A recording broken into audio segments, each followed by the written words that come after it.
everyone, welcome to my channel. First of all, if I'm sweating, it's because it's extremely hot here, and whenever I switch on the AC, you can hear it through the video. Whenever I switch on the fan, you can hear it through the video, so I have to do this while I'm sweating. But anyways, my name is Maham, and this is the first video of my booktube channel. I've had this channel up for about a year, but I think for some reason I couldn't muster up the courage to actually put out a video, which is odd because I'm a yapper. I love to yap. But I mean, so just like a little bit of an intro. I have always loved to read. When I think back on my life, I think the one constant in my life has been books, even though the type of books that I've read over the years have really changed. I mean, I think I started with those Kate and Sam Ladybird books, and then we went towards Roald Dahl, Enid Blyton, obviously Harry Potter, Percy Jackson, all of those books. And then there was a phase where I was exclusively reading Harry Potter fan fiction and One Direction fan fiction on Wattpad. But I think now I've comfortably, somewhat, settled into literary fiction, historical fiction, contemporary fiction, and I still absolutely inhale the odd thrillers and mysteries. I've thought long and hard about what I want my first video to be, and I was thinking of first doing like a 5 books to get to know me sort of thing, which I thought would be really interesting. But then I thought about it a little more, overthinker here, and I think if I had to describe myself in 5 books, actually wait, what am I saying? Yes, sorry. So I thought I should make a script before doing these, I just realized. So I thought long and hard about it, and I think that if I did have to describe myself, I would only need 1 book to do it, and that book is A Place for Us by Fatma Fahim Mirza. And yeah, so this video, sorry, oh my gosh, this video will just be me sort of raving about this book and talking about how I feel like it is a book that I really truly fully see myself in, which is quite a unique experience, considering I am brown, I am living in a third world country, and I'm a female. So I'm just reading from the blurb over here. An Indian Muslim family is preparing for their eldest daughter's wedding, but as Hadia's marriage, one chosen of love, not tradition, gathers the family back together, there's only one thing on their minds. Can Amar, the estranged younger brother of the bride, be trusted to behave himself after 3 years away? A Place for Us tells the story of one family and all family life, of coming to terms with the choices we make, of reconciling past and present, and of how the smallest decisions can lead to the deepest betrayals. Quite a short and mysterious blurb, but so I honestly ordered this book on a whim. I think I saw it on someone's Instagram story, and I was like, this is a really cute cover. I thought it was really nice, and I mean, I don't know, I'm always on the lookout for more, South Asian books that are actually catering towards South Asian audiences and not just white people. So yeah, I ended up ordering it, and it was probably one of the best decisions of my life. Honestly, it's weird because like if I was making this video about a book that I hate, I could probably go on for hours and hours, but for some reason I'm absolutely speechless when I have to talk about this book, which is funny because like I said before, I am a yapper. But I think that, so like I think I mentioned previously, as a brown South Asian woman, it's very difficult for me to see myself reflected in books. A lot of the times, a lot of the books that I read have, I mean, they're either centered around white women, or women of color who are not South Asian. And the truth is that South Asian people have cultures and values that are very specific to South Asia, to Pakistan, to India, to Bangladesh, to Sri Lanka. So there was always a bit of a disconnect that I felt reading these books. And a lot of the South Asian fiction I read, honestly, I feel like it was written for a white audience, and I don't want to name any names, but then I think that sort of soured my mood when I was reading a lot of these books, even though I mean they've gone on to reach so much acclaim.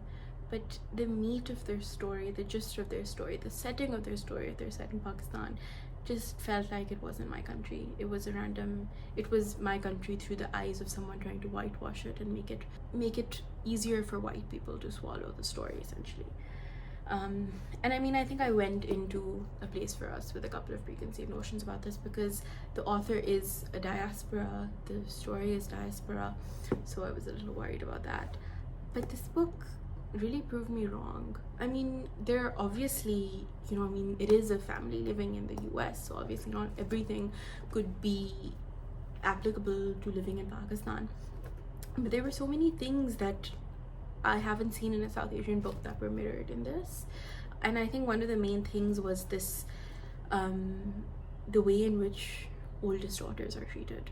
So I'm an oldest daughter, and I've read many books. A lot of them have characters who are oldest daughters. They talk about the responsibilities that an eldest daughter has, but a lot of the responsibilities that white eldest daughters have is nothing compared to the ones that they're nothing compared to the responsibilities that a South Asian, or maybe a woman of color, I'm not sure, eldest daughter would have. From a young age, we're expected to not only look after ourselves but our siblings, especially if we have brothers. We're expected to look after our parents, we're expected to look after the house, we're expected to look after our studies. And as we grow older, when we achieve the ultimate goal, which is marriage, we are expected to not even look after but practically baby our husbands.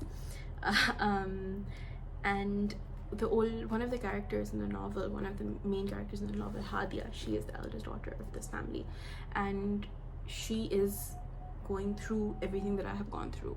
She feels like the weight of the family is on her shoulders, essentially.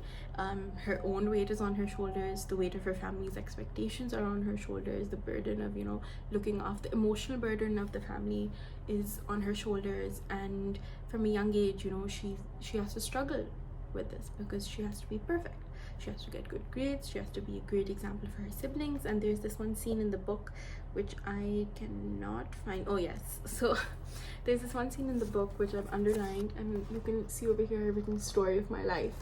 So let me just read out this excerpt to you. This is when she wants to go to a party or something, and it's a mixed party, so there will be boys and girls there, and it's her best friend's birthday, but her father has said that she can't go. So basically, this is how it goes. Baba points to Huda and Amar and jabs the air.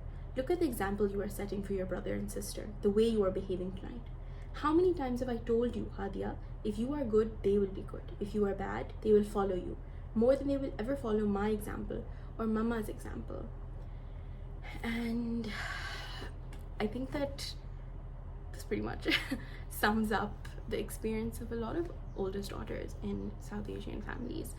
And it was really nice, I think, to see something written about that, because I've been thinking a lot about representation in movies, in books, in poetry, in anything of the sort, and I really think that accurate representation is so rare.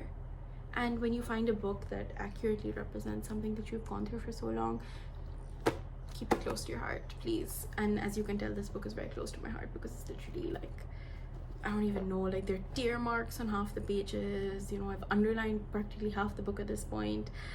But yeah, so I think that another reason why this book really, this is still about the eldest daughters thing, I think that everyone grows up with some sort, or maybe not everyone, but majority of us grow up with some sort of childhood wounds that aren't fully healed.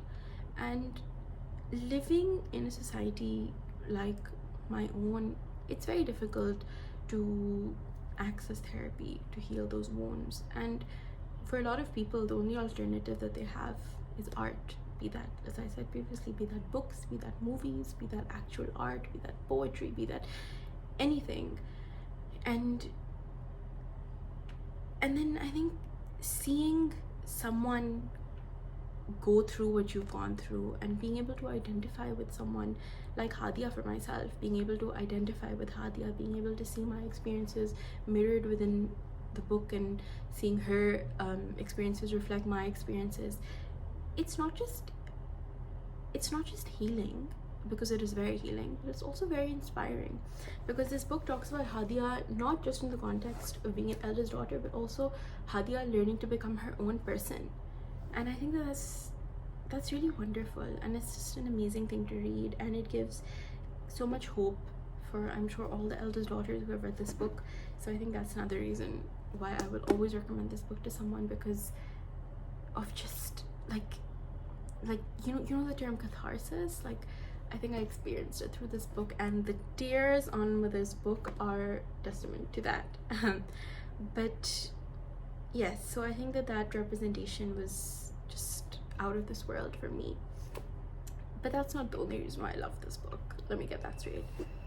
Why I love this book, apart from the whole, accurate representation, was just how absolutely gorgeous the writing is, and how Fatma Farheen Mirza can make the smallest moments, very small, very domestic moments. The writing and her pen is just so strong. Her writing is so evocative and full of imagery that it makes even the smallest moments so memorable. Like, there's this line which I am just crazy about. Let me see if I can find it and read it to you guys.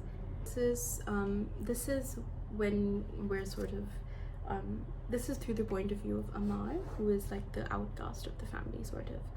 So he says, "Afsos was the word in Urdu. There was no equivalent in English. It was a specific kind of regret, not wishing he had acted differently, but a helpless sadness at the situation as it was, a sense that it could not have been any other way. He could not call his father Baba, nor could he think of him as Baba." And this line, like, it just, I don't know, for some reason it just kills me. Other women he did not know saw his father's face in his, but his own father could not see it. And I think that, again, this is something that is such a worldwide experience, because as you grow older, as you start to recognize yourself, you may sort of, who you are may be disconnected from who your parents think you are. And this is such a wonderful way to sum that up. And gosh, I think that I've been speaking about this book for way too long, so maybe I should stop. But yeah, I just think that Fatma Farheen Mirza has written a love letter to eldest daughters, to Muslim families, to families as a whole with this book. And it's one that I hope is read by all South Asian eldest daughters, because trust me, it is such a beautiful book, and it is one that I will forever keep extremely close to my heart. So yeah, that's it for my first video. Thank you for watching. I don't really know what other things I want to be making videos on. I think I'll figure it out soon, but I'm actually quite happy that I made the jump and recorded this video. It's been very liberating in some way, because I think just talking about how much you love a book is a great feeling. So before I yap and make this even longer, thank you so much for watching. Thank you if you subscribe. Thank you if you haven't subscribed but just watched the video. Thank you if you've liked. Thank you if you haven't liked. Please let me know if there are any kind of videos you'd like me to see, and I just really hope I can curate and create a really wonderful community over here like I have on my Bookstagram. So thank you so much. Bye.